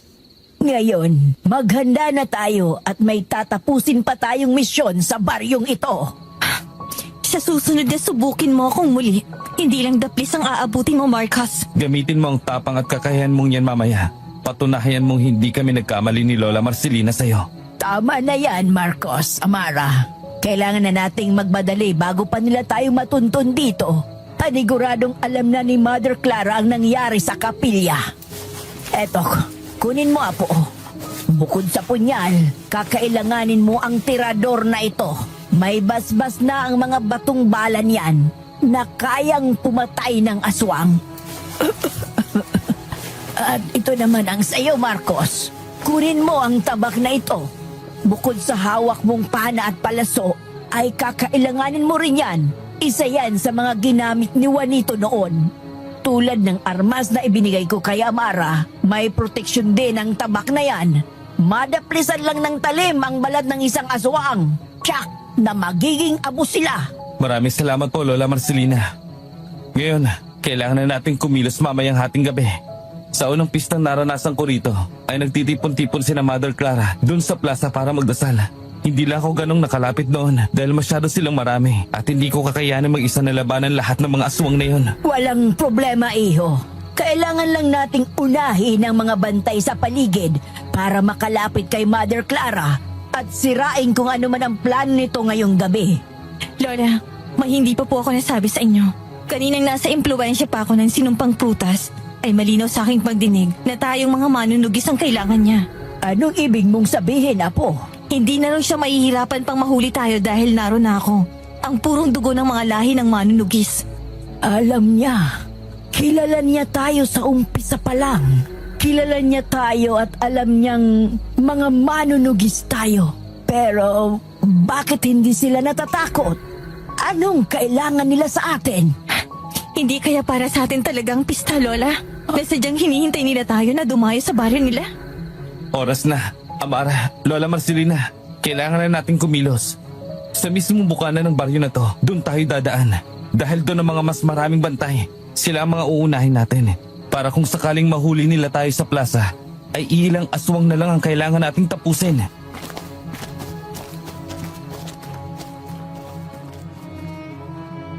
Tahimik at maingat naming tinahak ang masukal at liblib na gubat ng Balete, Sir Jupiter. Tanging liwanag ng buwan lamang ang nagsilbi naming gabay papunta sa bukana ng baryo ng San Roque. Ilang sandali pa, unti-unti naming narinig ang ingay at atungal ng mga mababangis na hayop na nagsisilbing bantay sa pasukan ng baryo. May namataan rin kaming iilang aswang na tahimik na nag-aabang sa dilim, nagugutom, naghihintay ng dugo at ng laman ng mga dayong susuway sa kanilang patakaran, handang lumapa anumang oras. Habang papalapit kami ay isang dambuhalang baboy ramong kulay itim ang biglang nakapansin sa amin. Nag-aapoy sa pula ang mga mata nito at naglalaway ang bibig. Ilang segundo itong nakatitig bago sumugod ng buong bagsik. Isang ataking agad umagaw sa atensyon ng ibang aswang at mababangis na nilalang sa paligid. Mabilis na nagsili para ng mga palaso ni Marcos sa ere na sumasapol sa ulo at dibdib ng mga aswang. Sunod-sunod din ang paghila ko ng tirador na ibinigay sa akin ni Lola at sa bawat tama sa ulo, ang mga aswang ay nangingisay bago tuluyang maging abo. Kasabay nito ay ang malalakas na hampas ni Lola Marcelina sa kanyang baston na may buntot ng pagi na sinusunda naman ng mga daing at atungal ng mga aswang sa paligid namin. Sa bawat talsik ng kanilang dugo sa aming mga sandata, lalo kaming nabibigyan ng pag-asang kaya naming matapos ang misyong ito.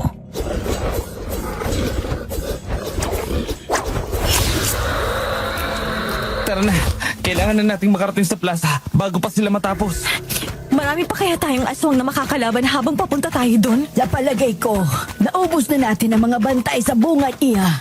At ang mga natitira ay nasa plaza na. At sila ang kailangan nating paghandaan. Malapit na tayo. Magsipaghanda na kayo.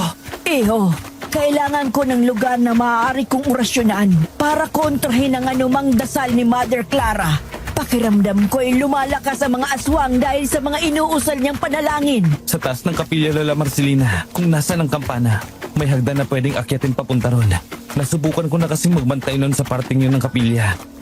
Kaya lang, hindi tayo sigurado kung ano ba ang madadatnan natin dun sa loob ng kapilya ngayon. Dahil sigurado akong sa labas pa lang ay may mga paghalagala ng mga aswang sa paligid.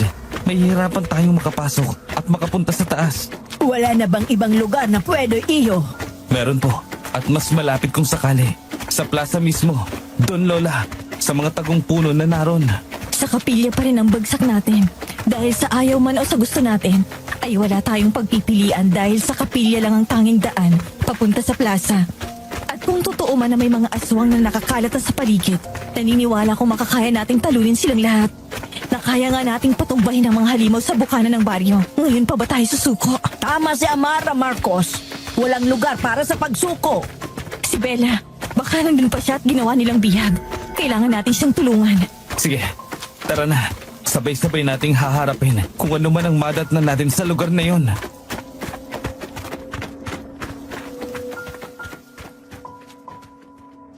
Pagkarating namin sa kapilya, Sir Jupiter, nakapagtataka na wala kaming nakita kahit isang aswang na nagbabantay sa labas.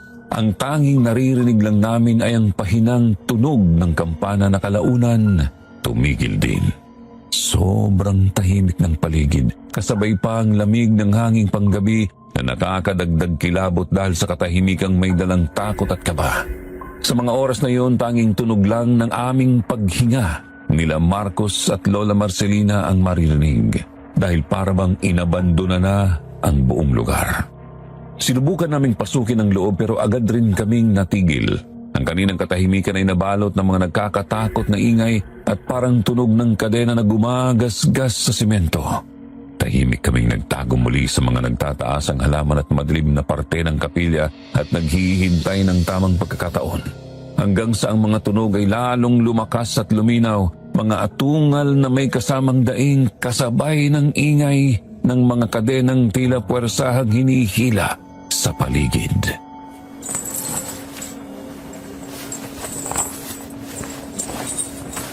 May tao. Hindi tunog ng aswang o hayop ang mga daing na yun, Marcos. May papalapit.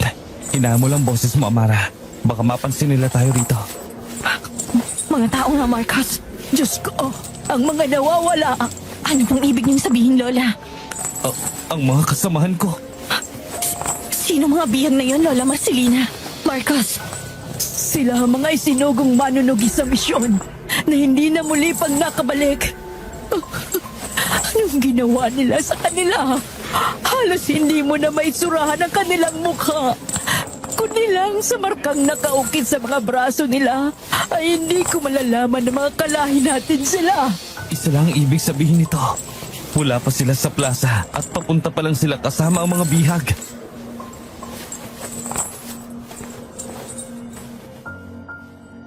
Matapos naming makita ang mga bihag na manunugis na kinaladkad ng mga halimaw papalayo sa kapilya, isa-isa namang lumabas mula sa loob ang mga nakasuot ng mahabang itim na balabal.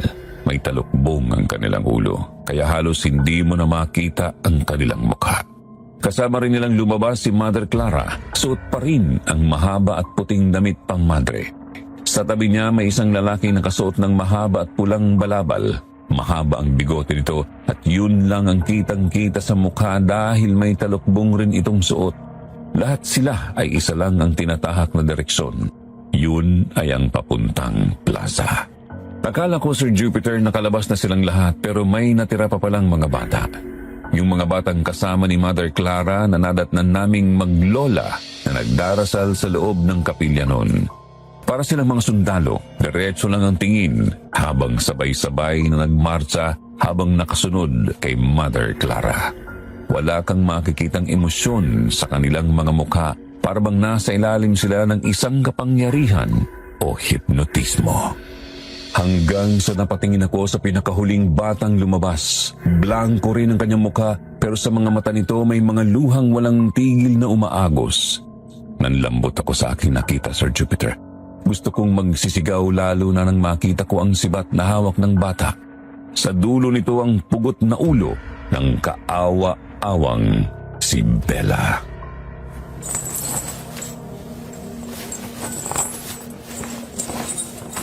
Diyos ko, si Bella.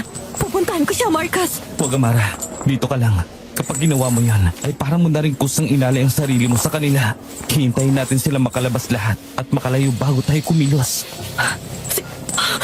Si Bella. Pinatay nila si Bella. Mga ayap sila! Hindi mga inosenteng bata ay dinamay nila! Patawad, Bella, kung hindi ka namin napuntahan agad. Ipinapangako kong ililigtas namin ang mga bata. Igaganti kita sa ginawa nila sa'yo. Kasama ng lahat ng mga inosenteng buhay na kinuha nila. Tara na. Kailangan na nating tapusin ang lahat ng to. Buhay ang kinuha nila. Buhay rin ang kukunin natin sa kanila.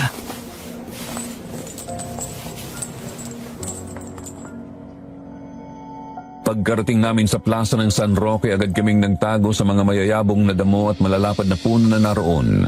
Sa gitna ng plaza, nadatnan namin ang mga nilalang na may suot na itim na balabal. Nakapalibot sila sa mga bihag na manunugis na nakagapos ng kadena mula ulo hanggang paa. Nakapabilog sila sa isang sibat na nakatayo sa gitna kung saan naroon ang pugot na ulo ni Bella at umaagos pa ang dugo mula rito. Palibot nilang sinasayawan ng mga bihag. Nakataas ang kanilang mga kamay at sabay-sabay na bumibigkas ng lengguaheng hindi ko maintindihan. Paulit-ulit nilang binibigkas ang mga salitang yon, Sir Jupiter, na parang orasyon ng mga kulto at halimaw. Nilibot ko pa ang mga mata ko sa buong plaza. Nakita ko ang mga inosenteng bata na nakatulala sa isang tabi kasama ang mga naglalaway na aswang na naghihintay kung kailan nila kakainin ang sariwang dugo at laman ng mga taong handa nila sa pista. Aaminin ko, Sir Jupiter, na bukod sa takot, nakaramdam din ako ng panghihina ng mga sandaling yun. Naisip ko, paano namin sila matatalo at maililigtas ang mga bata? Pinanghinaan ako ng loob, lalo na nang madako ang tingin ko sa lalaking katabi ni Mother Clara. May hawak itong isang itim at makapal na libro. Napatitig ako sa kanya ng matagal hanggang sa unti-unti niyang inalis ang talukbong na nakatabing sa kanyang mukha. Hindi ako makapaniwala sa aking nakita, Sir Jupiter, maging ang mga kasama ko. Parang bumuo rin ang kanilang kaunting pag-asang natitira nang makita nila kung sino ang lalaking nasa likod ng papuntang pulang balabal.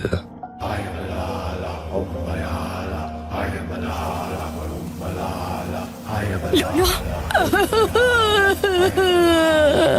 Hindi! Ang asawa ko! Juanito! Bakit? Bakit mo ginawa ito? Kinagtaksilan tayo ng pinuno. Tinalikuran niya ang lahi nating mga manunugis, Lola Marcelina. Hindi. Tapat na manunugis ang Lolo Juanito ko. Hindi niya magagawa yan.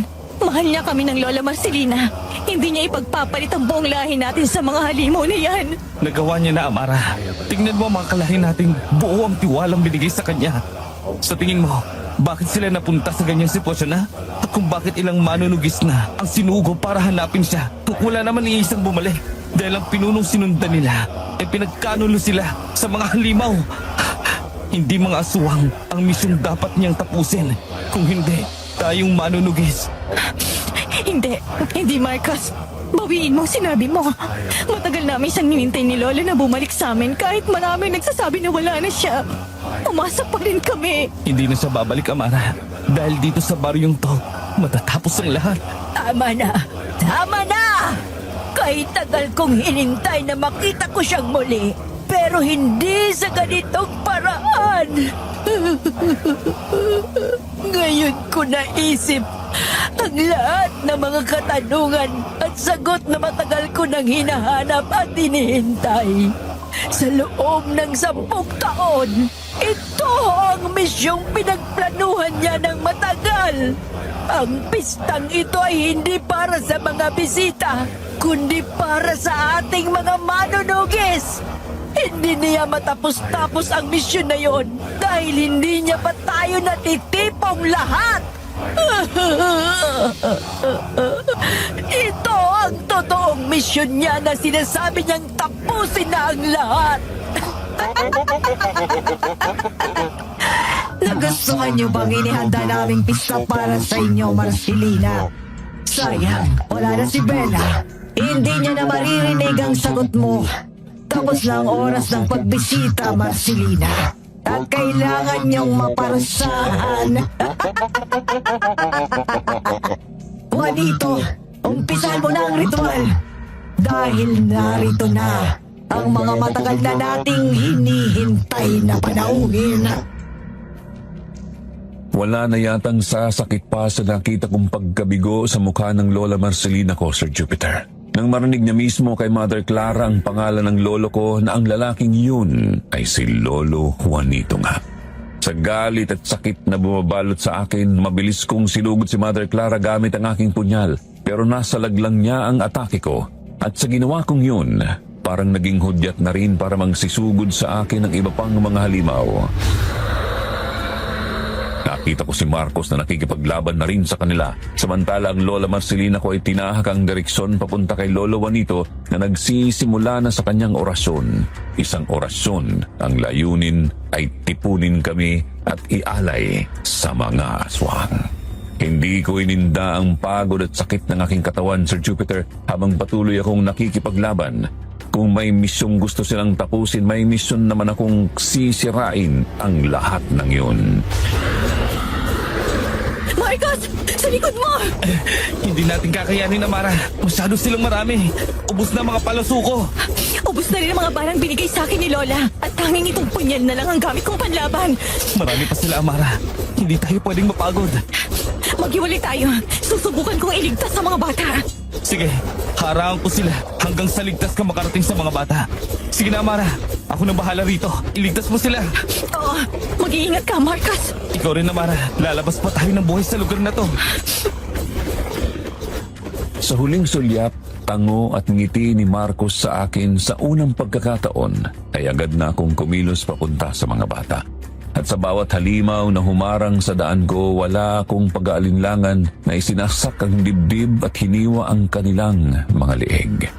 Aminin ko, Sir Jupiter, ramdam ko na ang pagod at panghihina ng katawan, pero sa tuwing nakikita ko ang takot sa mga mata ng mga bata, naririnig ko ang kanilang iyak at sigaw na humihingi ng tulong. Nagkakaroon ako ng lakas ng loob para magpatuloy sa laban. Kailangan ko silang mailabas sa baryong ito. Kailangan kong tuparin ang pangako ko kay Bella. Pero habang papalapit ako sa kanila, lalo namang dumarami ang mga kalabang sumusugod. Hindi lang sa akin, kundi pati na rin kay Marcos. Bakas sa mukha naming pareho ang pagod, takot at pangamba na baka hanggang dito na lang kami. Konti na lang. Malapit na ako. Kaya mo yan, Amara. Para sa mga bata. Kay Bella. Sa lahing manunugis. At sa mga inosenteng buhay na nawala. Dapin niyo si Amara! Siya ang pinakamahalagang sangkap na kukumpleto sa ating ritual. Huwag mong pakialaman ang apo ko, Clara! Mahinig ka! Matagal na naming pinaghandaan ang araw na to, Marcelina. Ang tipunin kayong mga manunugis gamit ang purong dugo ni Amara na may basbas at kapangyarihan ng lahi ninyo. Dahil mas lalo kaming lalakas at hindi na kailanman matatapos pa ang lahi naming mga suwang. Amara! Tangina! Layon niyo siya! Kayo dapat ang hindi nabubuhay sa mundong to! Marcos! Lola! Apo ko! Amara! Bitawan mo ko! Dito! Kasalanan mo ang lahat ng ito! Ang sabi mo, poprotektahan natin ang apo natin kahit anong mangyari. Pero anong ginagawa mo? Lalo mo lang siyang dinala sa kapahamakan. Pinagtatsalan mo pa ang mga kalahi natin. Mas pinili mo pa ang mga halimaw na yan kesa sa amin. Libat ito na ang matagal natin gusto, Marcelina. Ang matapos na ang lahat. At si Amara, wala akong kilalang Amara. Sino ka? Hindi ikaw si Juanito. Hindi siya kailanman magtataksil sa mga manunugis. At si Amara, hindi. Nasaan ang asawa ko? Mga angal! Sino ba kasi may sabi na si Juanito yan? Anong ibig mong sabihin? Nasaan ang totoong Juanito? Talagang humihina ng kakayahan mo, Marcelina. Nabigyan ka na ng pagkakataon noon na tapusin ako. Noong mga panahong wala pa akong masyadong kakayahan na lumaban. Pero anong ginawa mo? Pinili mong takasan ang pagiging manunugis mo. Sinayang mo ang pagkakataon yon na patayin ako. Nabigo ka sa misyon mo, Marcelina. Kaya si Juanito nagpatuloy doon para hindi ka maparusahan sa pagtalikod mo sa iyong lahi. Hindi ba't pinigilan mo siya? Pero dahil gusto ka niyang iligtas at ang apo niyo, ay buhay niya ang naging kapalit. Kaya kasalanan mong lahat ng nangyayaring ito, Marcelina. Wala kang alam, Clara. Ginawa ko yun para kay Amara. Dahil ayokong mamuhay siya ng puro pagtakbo, pagtatago at pagsugod ang makamulatan niya. Tapos na ang papel namin bilang mga manunugis. Kahit panananalitay pa rin sa dugo namin ang pagiging ganon. Kawawang Juanito. Siya tuloy ang naging kabayaran. Matagal nang patay si Juanito. At yung Juanito na narito ay isang hubad at replika lamang niya. Gamit ang dugo ng totoong Juanito at orasyon ay binigyang buhay ko ang isang nilalang na kamukha niya para magsilbi sa akin at hindi para buhayin ang mga alaala ng totoong Juanito. At para hindi niyo malaman at maamoy na hindi siya ang totoong Juanito, isinanin ko ang dugo niya sa pinagsama-samang dugo ng mga unang manunugis na nagsakripisyo ng kanilang buhay para sa inaakala nilang buhay pa nilang pinuno. Buo ang tiwala nilang kasama nila sa misyong tapusin kami ng pinuno nila. Pero ang hindi nila alam ay silang dapat tapusin para sa lahi naming mga aswang. Maligayang pista, Marcelina. Kahit hirap na hirap ako dahil sa malalim na sugat sa aking likuran mula kuko ng halimaw, pinilit kong gumapang para abutin ang punyal na tumalsik malapit sa huwad na Juanito.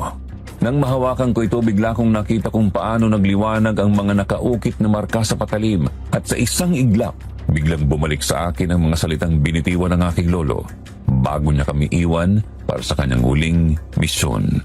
Parang kahapon lang nung mangyari ang lahat ng yun, Sir Jupiter. Ingatan mo ang punyal na ito, Apo.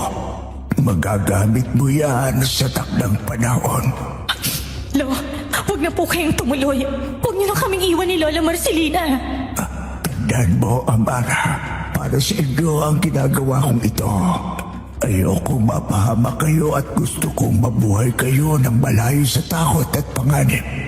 Kaya kung hindi man ako makabalik sa inyo ng Lola Marcelina mo, at dumating ang araw na magkita tayo sa ibang panahon at biglang umilaw ang mga marka sa punyal, huwag kang mag-alinlangang gamitin sa akin ito, Amara.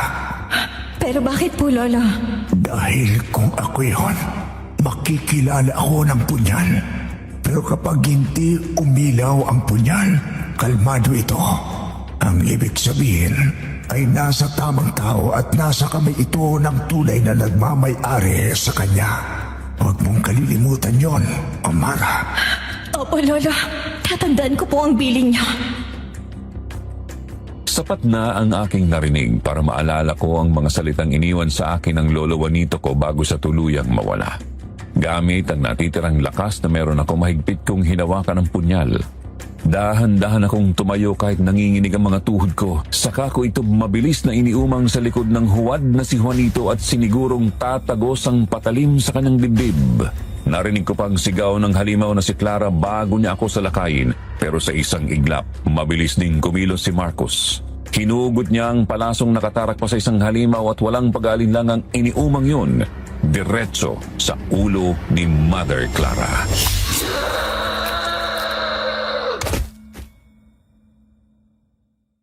Kasabay ng unti-unting pagkasunog at pagiging abo ni Mother Clara at ng huwad na si Juanito, naglaho ang mga nakakatakot na ingay. Isa-isang nawala ang mga halimaw sa paligid, tanging iyak at daing na lang ng mga nakaligtas na bata at mga manunugis ang umalingaw-ngaw sa buong lugar. Natapos na, Sir Jupiter. Natapos na rin ang pista sa baryo ng San Roque.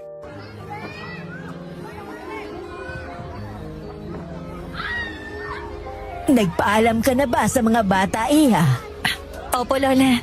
Ang kukulit nga po eh. Ayaw pa nga nila kaming paalising dalawa ni Marcos. Ang sabi ko, dadalawin na lang namin sila sa susunod na araw. Naku, Lola Marcelina, isa rin sa mga kumulit niyang apo niyo. Tumigil ka nga, Marcos. Isusumbong kita kay Aling Tasha para hindi ka napapasukin dito sa bahay ampunan. Ito naman, di na mabiro. Ay nako, mga batang to. Lagi na lang kayong nag-aaway. Hindi ba kayo nagsasawa, ha? Uy, baka mamaya sa bandang huli, kayo lang rin ang magkakatuluyan. Nako, ganyan na ganyan kami ng lolo Juanito mo noon, Amara. Lola naman eh. Tara na nga po. Gutom lang yan, Lola Marcelina. Amara, duman muna po kayo sa bahay bago kayo umuwi. Pista po sa amin ngayon.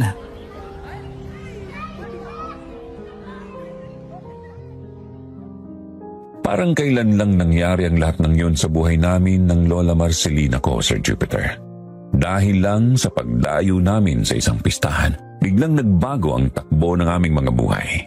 Hanggang ngayon, hindi ko pa rin makalimutan ang huling salita na narinig ko bago tuluyang naging abo ang katawan ng huwad na Juanito noon. Salamat sa pagpapalaya mo sa akin, Amara.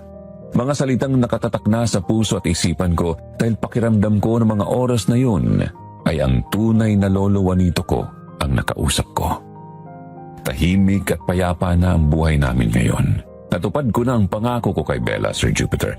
Nasa maayos ng kalagayan ng mga batang sunod-sunuran noon, kung saan ngayon malaya na nilang nagagawa ang kanilang gusto bilang mga bata. Wala nang takot at pangamba na pumipigil sa kanila sa bagong buhay na binigay sa amin. May mga nawala man at hindi na kailanman maibabalik pa. Masaya pa rin naman akong makita ang mga ngiti at saya sa mga taong naiwan at nanatili kasama namin. Hanggang dito na lang po ang aking kwentong takip silim. Maraming salamat po sa pakikinig.